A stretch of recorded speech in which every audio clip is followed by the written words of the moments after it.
मंत्री जी, आपने एक बयान दिया जिसमें मुख्तार अंसारी को आपने क्रांतिकारी और गरीबों का मसीहा कहा है, इसको नहीं, देखिए, जिन गरीबों को उन्होंने मदद किया है वो मसीहा मानते हैं।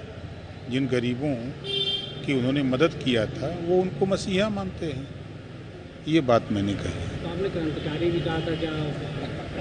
नहीं, मैंने कहा कि जिन गरीबों को वो मदद किए हैं सुख में दुख में, तो वो उनको मसीहा मानते हैं। अच्छा, अफजाल अंसारी हैं, उनके बड़े भाई, उनका आरोप है कि उनको जहर देके मारा गया और इसके पीछे जो है माफिया ब्रजेश सिंह को बचाने की साजिश है और मुख्तार अंसारी उनके फ़ोन पे भी कह चुके हैं कि देखिए, घटना दुखद है, ईश्वर के आगे किसी की चलती नहीं है। और जो मेडिकल रिपोर्ट आई है वो रिपोर्ट यही है कि हार्ट अटैक से है। जैसा कि बेटे उनके उम्र की डिमांड हुई कि मजिस्ट्रेटियल जांच का, तो उसमें सरकार के तरफ से मजिस्ट्रियल जांच के आदेश दे दिए गए हैं। जांच भी शुरू हो गई है।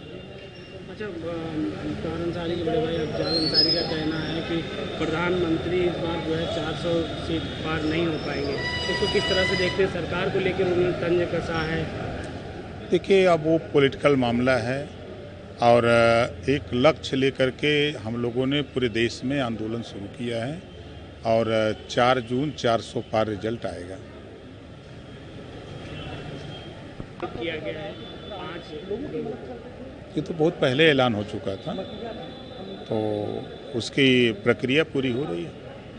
अच्छा सर, इंडिया अलायंस के बड़े नेता जो है रामलीला मैदान में, दिल्ली के रामलीला मैदान में बड़ी रैली करने वाले हैं, उसको किस तरह से देखते हैं? लोकसभा चुनाव को लेकर एक इकट्ठा होंगे सब इंडिया गठबंधन।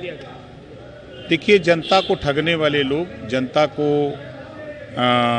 गुमराह करने वाले, गुमराह करके वोट लेने वाले लोग इकट्ठा हो रहे हैं। आज अगर ये लोग काम किए होते तो आज पिछड़े दलित अल्पसंख्यक कहाँ होते? आज उठा के देखिए पूरे देश में, अगर हम यूपी की बात करें 75 जिले में अल्पसंख्यक कहाँ खड़ा है? अल्पसंख्यक जब आज़ादी के बाद नौकरियों में 38% था, कांग्रेस सपा बसपा ने इतना विकास किया कि आज 1% नहीं है। पिछड़ों की बात करने वाले जो लोग इकट्ठा हो रहे हैं, ये लंबे समय तक दिल्ली में और लखनऊ में अकेले अकेले शासन किए, मिल के शासन किए, मिली जुली गवर्नमेंट दिल्ली और प्रदेश में थी। इन लोगों ने विकास की बात क्यों नहीं की? जब महिला आरक्षण बिल पास करना था तब इनके पास समय नहीं था, तब इन लोगों को याद नहीं आया। जब गरीबों के इलाज के लिए 5 लाख रुपए देने की बात आई तो इनको याद नहीं आया। अगर ये काम किया तो एनडीए, देश के प्रधानमंत्री माननीय नरेंद्र मोदी जी के नेतृत्व में हुआ। जो योजनाएं बन रही हैं उन योजनाओं का लाभ गरीबों को मिल रहा है, इस नाते वो लोग परेशान हैं। तो परेशानी से वो रैली नहीं, कुछ करें। जनता चुनाव लड़ रही है मोदी जी को प्रधानमंत्री बनाने के लिए। सर, चुनाव की क्या तैयारी है? उत्तर प्रदेश की 80 लोकसभा सीट जीतेंगे। कहीं कोई लड़ाई नहीं है, विपक्ष आपस में लड़ रहा है और आपस में लड़ करके वो बिखर चुका है। सर, कांग्रेस लगातार सरकार पे आरोप लगा रही है कि सरकारी एजेंसियों का दुरुपयोग कर रही है। जैसे आयकर विभाग की नोटिस गई और फिर उसके बाद कांग्रेस के बैंक खाते को सीज कर दिया गया। उसको लेकर आज कांग्रेस ने प्रदर्शन भी किया है। राहुल गांधी कहते हैं कि अगर सरकार बदलेगी तो कार्रवाई होगी।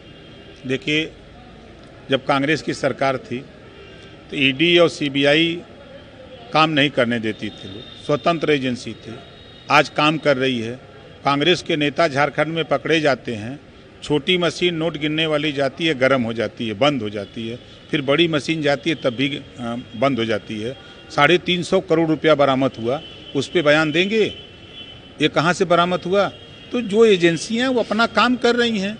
अब एजेंसी काम कर रही है तो लोगों को बुरा लग रहा है तो लगे। सर, एक आखिरी सवाल, मुख्तार जो उनके बेटे की तरफ से हुआ कि मजिस्ट्रेटियल जांच हो, उसके लिए सरकार ने तुरंत आदेश कर दिया और जांच भी शुरू हो गई। और उनकी जो ख्वाहिश हो कि और कहाँ से जांच कराई जाए, तो उनके तरफ से अगर होगा तो सरकार कटिबद्ध है। सबको न्याय देने के लिए सबका साथ सबका विश्वास की बात है, कहीं किसी के साथ अन्याय नहीं होगा, इसके लिए सरकार कटिबद्ध है। आपने कहा कि जिनके साथ जो गरीब हैं वो मसीहा कहते हैं, आप क्या कहेंगे उनको, मुख्तार अंसारी को? आप मैं फिर कह रहा हूँ, जिन गरीबों को उन्होंने मदद किया, सुख में दुख में काम किया, वो गरीब उनको मसीहा मानता है अपना।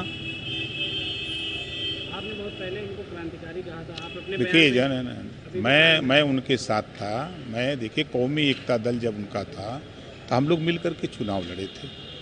फिर उसके बाद हम लोग समाजवादी पार्टी के साथ गए, फिर उनसे मिल के चुनाव लड़े। उसके बाद फिर हम एनडीए में शामिल हैं भारतीय जनता पार्टी के साथ। तो भारतीय जनता पार्टी की सरकार बनाने के लिए हम लोग लड़ रहे हैं। उनके जाने से पूर्वी उत्तर प्रदेश में कुछ नुकसान कोई नुकसान नहीं है, कोई नुकसान नहीं है। जो लक्ष्य हम लोगों का उस लक्ष्य की पूर्ति के लिए हम लोग अपने काम पर लगे।